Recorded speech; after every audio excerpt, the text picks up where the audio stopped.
School অফিসের tiffin হোক বা ব্রেকফাস্ট আর না হলে ডিনারে এই রেসিপিটা বানিয়ে দেখতে পারেন।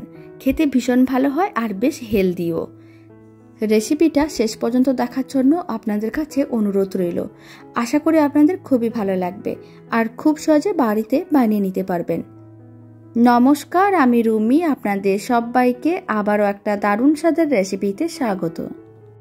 প্রথমে আমি মেজারিং কাপের 1 কাপ সুজি নিয়েছি। এখানে 200 গ্রাম সুজি আছে। এবার আমি দিয়ে দিচ্ছি মেজারিং কাপের 1/2 কাপ মানে 100 গ্রাম টক দই, আর দিয়ে দিচ্ছি ওই মেজারিং কাপের 1 কাপ জল। তারপর সমস্ত কিছু একসঙ্গে খুব ভালো করে মিশিয়ে নিতে হবে। এতে সুজিগুলো বেশ নরম হয়ে যাবে। আর এখানে আমি রুম টেম্পারেচারের জলে ব্যবহার করেছি, কোনো রকম ঠান্ডা বা গরম জল দিইনি। সমস্ত কিছু খুব ভালো করে মেশানো হয়ে গেছে। মিশ্রণটাকে এক সাইডে রেখে দিচ্ছি। এদিকে একটা ফ্রাইং প্যানকে গ্যাসের ওভেনের উপরে বসিয়ে দিয়েছিলাম।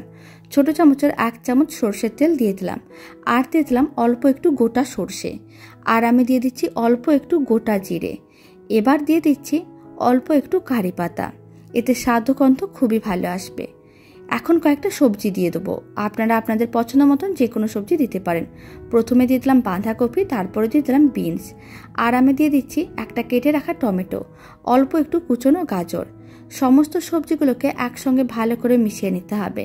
আর মিডিয়াম ফ্লেমে এইভাবে 3 থেকে 4 মিনিটের মতন রান্না করে নিতে হবে, যাতে সবজিগুলো একটু ভাজা ভাজা হয়ে যায়, মানে কাঁচা গন্ধটা যাতে চলে যায়।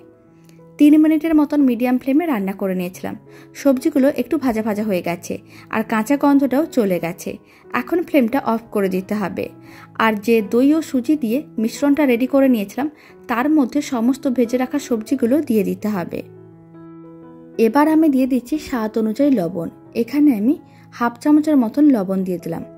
এবার খুব ভালো করে মিশিয়ে নিতে হবে, মানে মিশ্রণটার সঙ্গে সমস্ত সবজি খুব ভালো করে মিশিয়ে নিতে হবে।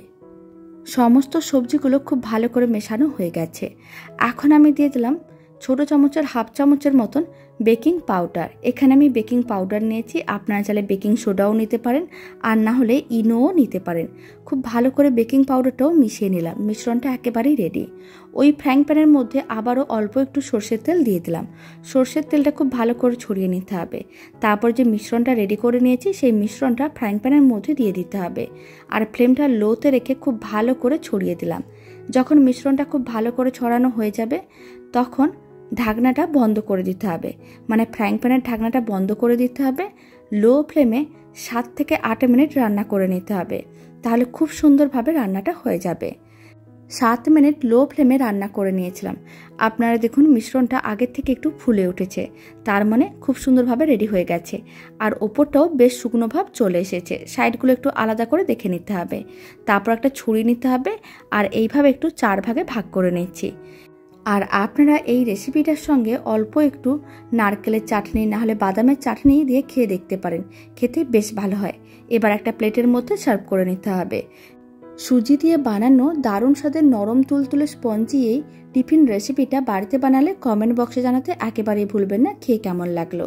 আর রেসিপিটা ভালো লেগে থাকলে আপনারা যদি ফেসবুক থেকে রেসিপিটা দেখছেন পেজটিকে ফলো করে নেওয়ার অনুরোধ রইল। ইউটিউব থেকে দেখলে চ্যানেলটি সাবস্ক্রাইব করে নেওয়ার অনুরোধ রইল। তো চলুন ভিডিওটা আমি এখানে শেষ করছি। আপনারা সবাই ভালো থাকবেন, সুস্থ থাকবেন। আপনাদের সঙ্গে আবার নতুন রেসিপি নিয়ে দেখা হচ্ছে।